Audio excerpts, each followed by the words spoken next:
that. It's a big shake-up of the planning system. They've kind of collapsed it all into one category. So in theory, but it's yet to kind of play out in practice, you as a landlord, if it was retail unit, you're not getting any kind of like retail love. You kind of say, okay, well, I'm going to use it as an office if you are able to do that financially and so on. You don't need to make a planning application, and then you could flip back to that retail. So in theory, the landlord might feel less worried about having a different use than they used to have, because they can kind of shuffle in between. Conversely, then, for local authorities, it actually makes it much more difficult for them to set policy to kind of steer their town centres in a particular way. So there are kind of pros and cons to this, and yeah. Can I just expand on that as well? Yeah, go for it, OJ. Yeah, so it's something we've looked at for 4 years, and yeah, Alice is absolutely right. So that first step, retail offices, includes restaurants, cafes, gyms, post offices, day creches, nurseries. So it's almost like this super use grouping of all these different commercial activities that have all now been compressed into one, so any property owner can switch between them. So Alice is absolutely right. There are some difficulties for local authorities. For me personally, I think it's something we need to overcome, because, like I said, because the economy is changing so quickly, I think having that little bit of flexibility is helpful for property owners. And because of the changes we've seen, we know there's a lot of property owners out there who have tried to innovate with their property. A lot of business occupiers and entrepreneurs who have tried to innovate with their property. And sometimes that actually means mixing and merging different uses in ways which just don't conform to the traditional sort of framework that was the use class order system that had just become too rigid. So this does make sense. But there's a second bit to that which comes in on the 1st of August, which people should be aware of, which I think for me is much more challenging. And that is all of those uses that have all been compressed into this one sort of super use. Any of it can be converted into residential without planning permission, which is a very different type of use and a completely different change in character. And obviously, residential is subject to very different pressures to what commercial is subject to. And for me, I think that is something that does require planning consent, not least because if you're bringing new residents into a commercial area, you need to make sure the right services are available. The way it's being framed is that that new residential could be introduced at the expense of some of the services those new residents could actually need. And I'm not against more residential coming into town centres. I just think when you do it, planning permission is the right way to go, just to make sure you get the right housing in the right places, rather than a free for all. So it's a big mix. It's a challenging mix, but I do think that is worthwhile highlighting. Thank you for shedding some light on that. I guess as well, it comes down to that when we talk about the risk factor of these spaces, the idea that you could potentially have multiple sort of uses within one space. Potentially that, where you have a workspace that also has a shop, a retail shop attached to it, technically underneath the same roof, but we're sharing that risk factor and hopefully providing, a better resource for the community. Go for it, Alice. I think that's so one other thing, there's something I kind of always say, but I'm not entirely sure whether it ever happens. So business rates is obviously kind of like quite a key thing in terms of, sort of viability of many sites, and that's traditionally been tied to the type of activity of that space. And what I have not yet fully understood is the implication of this collapse of, say, retail, office, etc., under one use class. So I've always been an advocate when we talk about sort of those like social community, albeit enterprise-based workspaces. Actually, that's a local economic development function in the big sense of local, right? And one could argue that there is a kind of a form of kind of community service training, for example, return to employment type function there. That used to be a different use class than employment or retail, and attracts a different business rates valuation. And so I'm kind of keen on advocating how we understand that some of the workspaces that we're talking about are playing more of a a local socioeconomic function rather than a commercial function, and should therefore be valued as such. Why are we charging the same business rates for a social enterprise that is trying to employ locally than a kind of a fully commercially shareholder-led retail function, for example? I don't know if anyone's had any actual kind of experience with that. So that used to be sort of D1 community space versus B1 office space, have very different rates. Yeah, I think that's super important, and it's not one I know loads about, but just agree. Like, how is that going to play out? That's really fundamental. I think one thing I've noticed is the trend towards these mixed use spaces, and that's where Library of Things works. It's in partnership with an existing community hub. So we just take up 8 square meters at the front near the window, often of an existing space, whether a library, an events venue, a repair hub, and we have a kind of partnership agreement with the operator of the space. We give a kind of a revenue share and a small amount of fixed rent and bring in footfall. And I think that kind of partnership I'm seeing increasingly in different spaces, whether it's a zero waste or packaging free food dispensing unit, or the kind of the bringing together in one place of those different enterprises. One interesting thing I heard from a large landlord is that, conversely to what I expected, they suggested that those kind of umbrella groups that bring those organizations together should ask landlords for large amounts of spaces, like 200,000 square foot spaces, because this is what the landlord said, was that actually that's a better offer than piecemeal spaces. And I had just assumed that they would go for smaller units, but this particular landlord is letting out like ex debenhams to these groups, and it's like, take that off my hands, do something cool with it, and give some share of revenue from the collective back into the pot. So yeah, I found that interesting, and I do think that's the future. But business rates need to catch up. Hand over to Naima, who knows all about business rates. Gosh, yeah, business rates need to catch up. It doesn't matter what you offer, you still have to pay that business rate.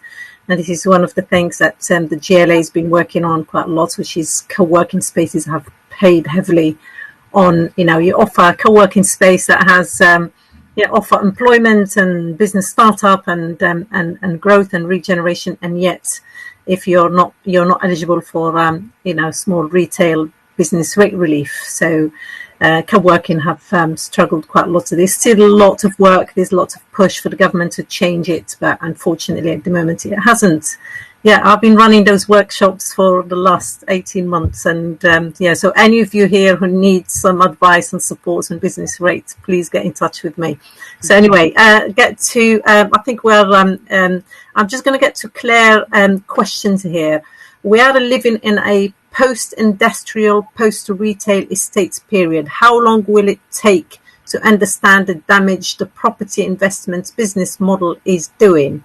It would be delightful if local authorities, as a strategic landowner, can think out the box and use their property for better public good. Ultimately, they need local jobs and local enterprises to pay local taxes. Anyone to comment on this?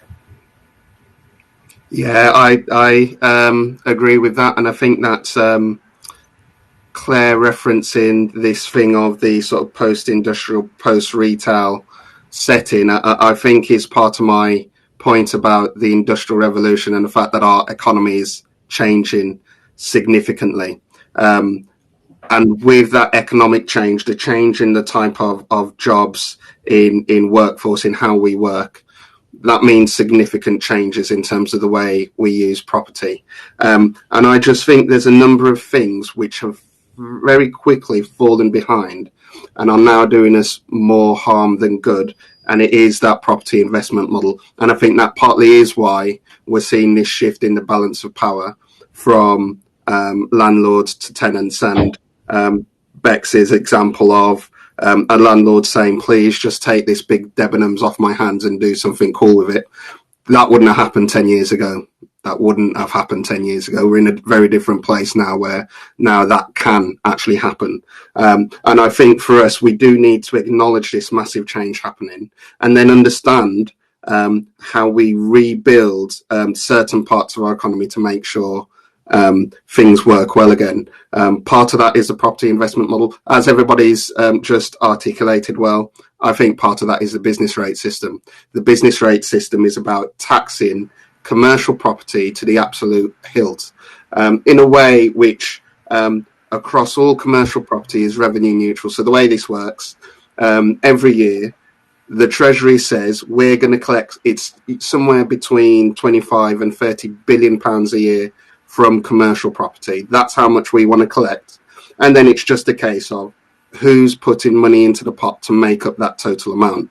So when we talk about landlords now going down the route of bringing in turnover-based rents, if you think about business rates, this is the entire opposite. Let's set a figure and then just go about collecting that money. Well, now we have digital technology which completely changes the way businesses work, and businesses now don't need that property anymore if they want to trade. It's not an essential to them.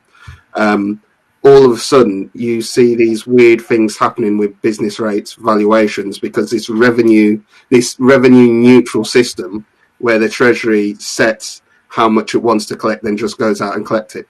That's not a viable system anymore. That needs to completely change because it's business rates currently really overvalues the commercial property it's taxing. And at the same time, we know we have issues with things like corporation tax, where because of the flow of capital in the modern age, because of digital technology, is much more difficult to capture. And so we're taxing too much on commercial property and not taxing enough on capital flows in and out the country. And we've just got this massive gap in terms of where we need to be when it comes to our taxation system, property investment model, whatever it is. And that's all because technology has changed so much. So I don't want to scare everyone, but I do think we've got some massive structural problems we need to overcome for our local places to really thrive in the future. And on a positive note, anyone? Well, Dale has offered some positive notes in the comments. Local authority property managers are now less constrained than before. It is linked, and they're able to be more creative. I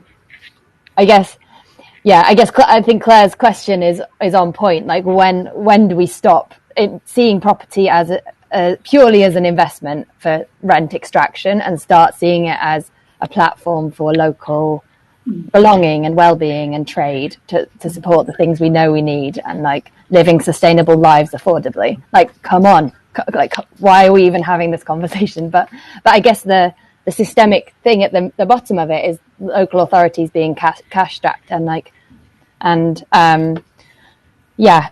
having central government budget stripped. So I often have these conversations with council leaders, and they're like, well, if money isn't coming from there, then where do we get the cash from? And if business rates are changing and you're saying lower business rates, then where do we get the cash from? And so, I think there's a lot of work to do in basically trying to find new models for local authorities. And I think an inspiring example of that is in Barking and Dagenham, where an organisation called Participatory City is working with thousands of residents to create projects and businesses that meet the outcomes that the council might otherwise try and fulfil. So creating pathways to employment, lower waste, bringing people together to do litter picks, so that actually, the council doesn't have to wipe our bums, for lack of a better term, but actually people are empowered to run their lives and look after their neighbourhoods themselves. But it requires this big holistic mindset, and some councils are coming around to that real partnership working with local people.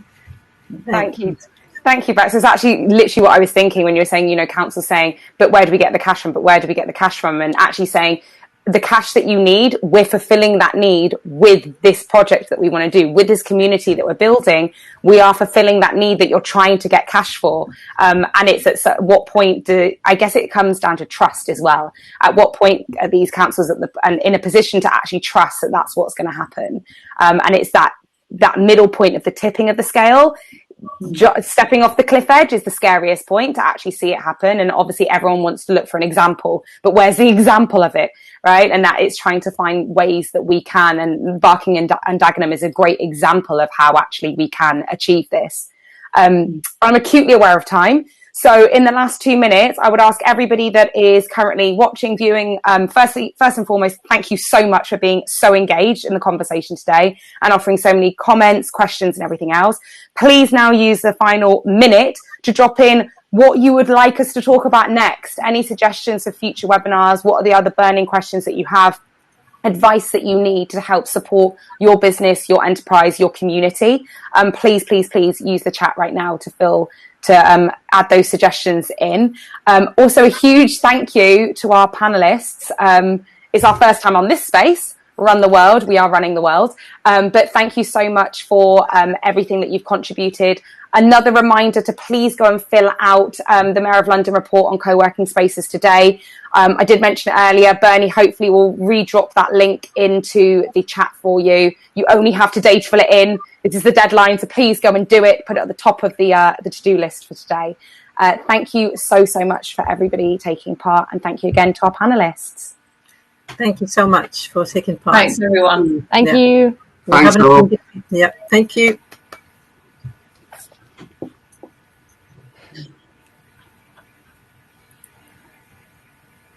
There's a lot of questions there, and I know. we will share